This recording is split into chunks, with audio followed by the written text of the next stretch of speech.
What's up, guys? We got Brandon here, who went undefeated at Alpha Strike Games. And what'd you play today? I played Tri Brigade Zodiac. Nice, nice. Mind if we get a deck profile? Yeah, dude, let's do it. Okay, let's see. So for the Tri Brigade engine, we played the three of the bread and butter. Tri Brigade Fractal, really good. It's a staple. You gotta run it at 3 because you're trying to see it. We played 3 of the Tri Brigade Nerval. It's the Shadows when it's sent to the graveyard. The extender, we played 2 Karaz. And then for the additional Foolish Sparrow, we played 2 Kit. A lot of people are playing, different ratios. Like, I've seen them play 3, 3, 3 and 1, or 2 and 1, or 1, 1. But in my personal opinion, I feel like this ratio was pretty good. We saw the Fractals and Nervals, and then of course with these we were just digging for them, which was ideally what I wanted to do. So that was it with the Tri Brigade engine. The Zodiac engine, it wasn't really big. We played 1 Zodiac Rapier and 2 Zodiac Thoroughblade. It's a Foolish Burial when it's normal. When this is normal or special, I can send the Zodiac card and additional. It lets me draw. Pretty good, pretty good. That was it for the Zodiac package. Now to the hand traps. We played 3 Ash Blossom and Joyous Spring.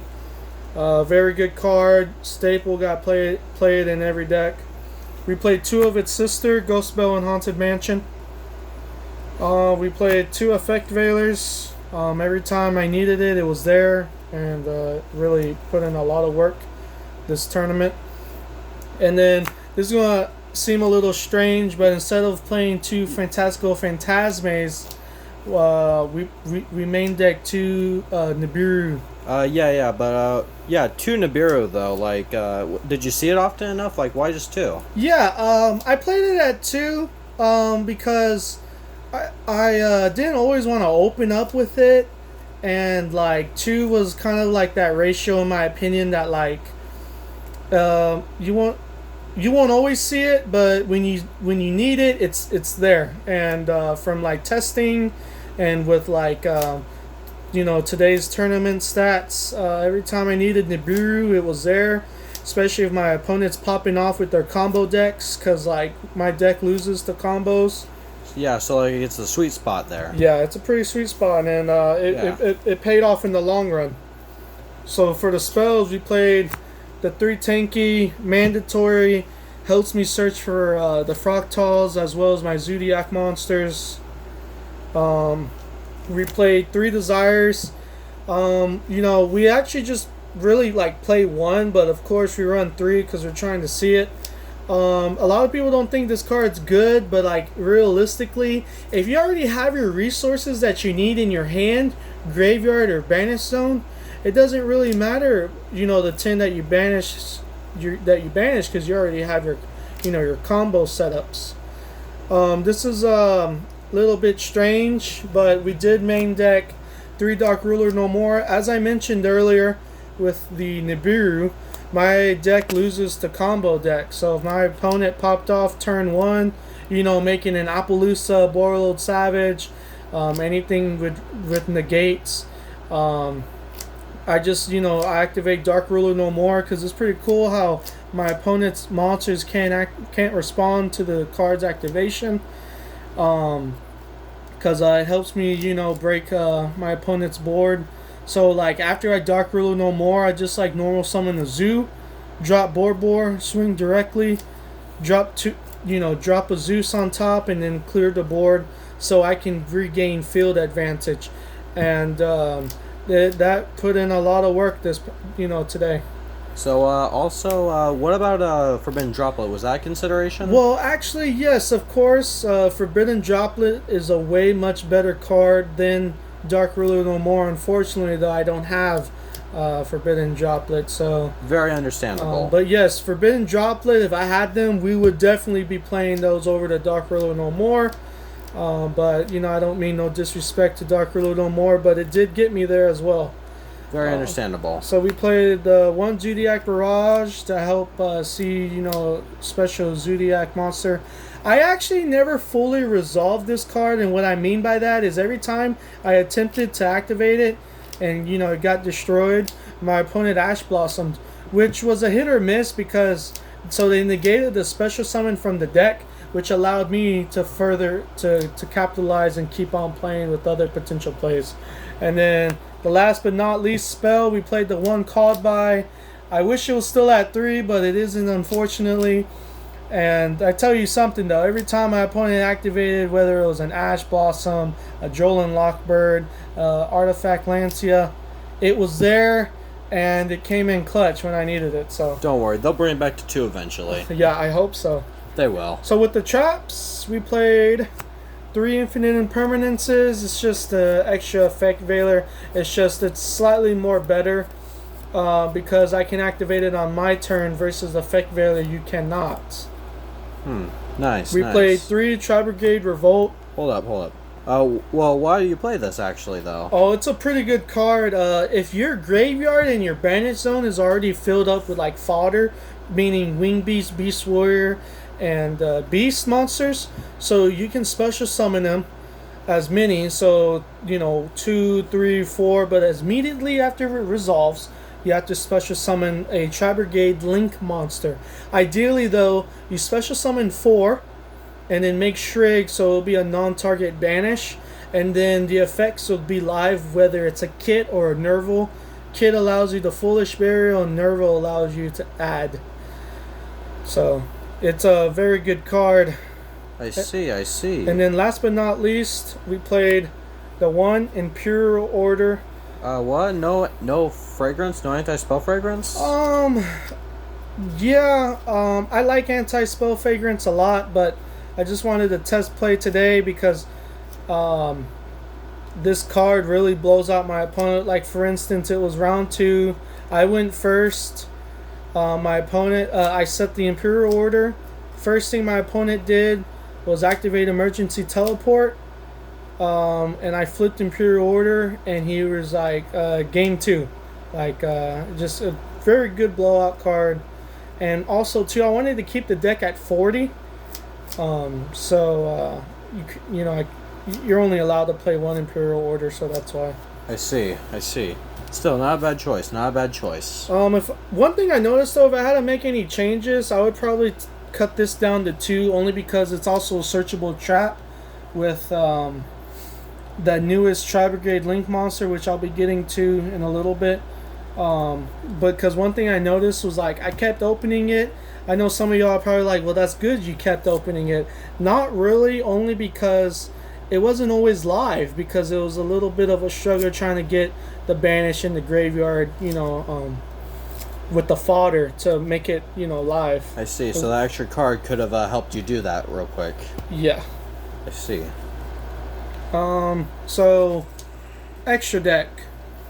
You played 2 of the Ferrojet. Good card, allows you to bring a friend. We played 1 of that new Link monster. Very good card. So this allows you to special summon from the hand. You can discard 2 cards and allows you to special summon from the graveyard. Also, when it's sent, you can search for the Tri-Brigade. I search for the Revolt, and then I place a card on the bottom of the deck. It's a very good card. This one put in a lot more work. We didn't really make this one too often. But yeah, it was a pretty good ratio. We played 1 of the 3. It has an effect during your opponent's main phase to special summon a Beast, Beast Warrior, Wing Beast monster from the graveyard, and then return it to the hand on the end phase. We did not use that effect at all. I never really made it that far because I would always just link climb. We played 2 the Shrig, the Ominous Omen.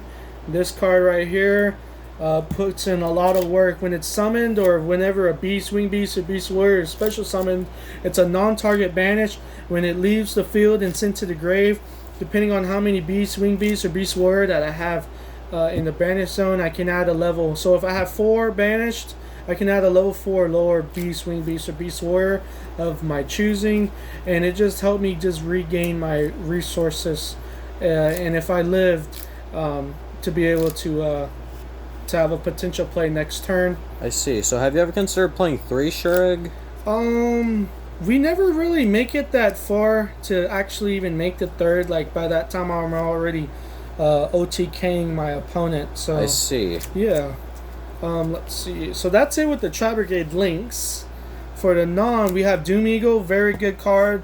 If your opponent has no monsters in the grave, its attack is doubled, so it goes from 24 to 48. It's a good OTK card. Also lets me shuffle a monster into the deck. Not a lot of cards can deal with it. Yeah. We got the one Appaloosa. If we're going first and we start off a little rough or we get stopped, this is like a pretty good card to make going first. This as well, it's a bouncer.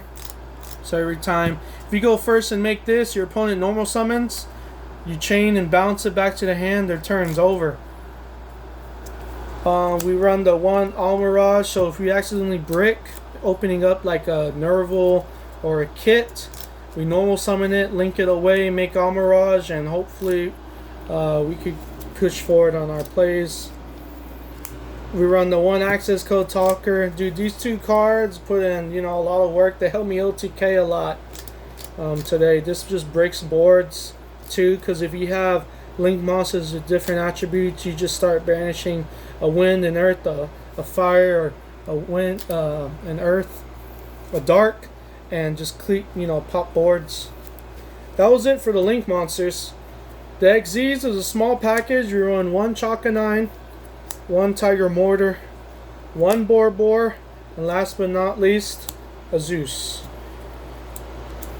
So that was my other theory with the Dark Ruler No More. Like, yeah, I know my opponent can't take any battle damage, which is okay, because I would normal summon a Zoo, drop a Boar, swing directly for 0, because as long as an XYZ monster battled, you're able to drop these other two and then the Zeus and clear the board that my opponent has and regain field control advantage, I should say. Sorry. Nice. So are there any changes you would make to the extra deck if you could? Yes, I would probably end up cutting back the Ferret Jet to 1 and possibly bump that one up to 2. Possibly. Just because in real game state, like when I played, we only made the 1, and I actually came up to a couple of times when I could have made the 2, but we didn't have it. That's pretty much the only difference I would make. So.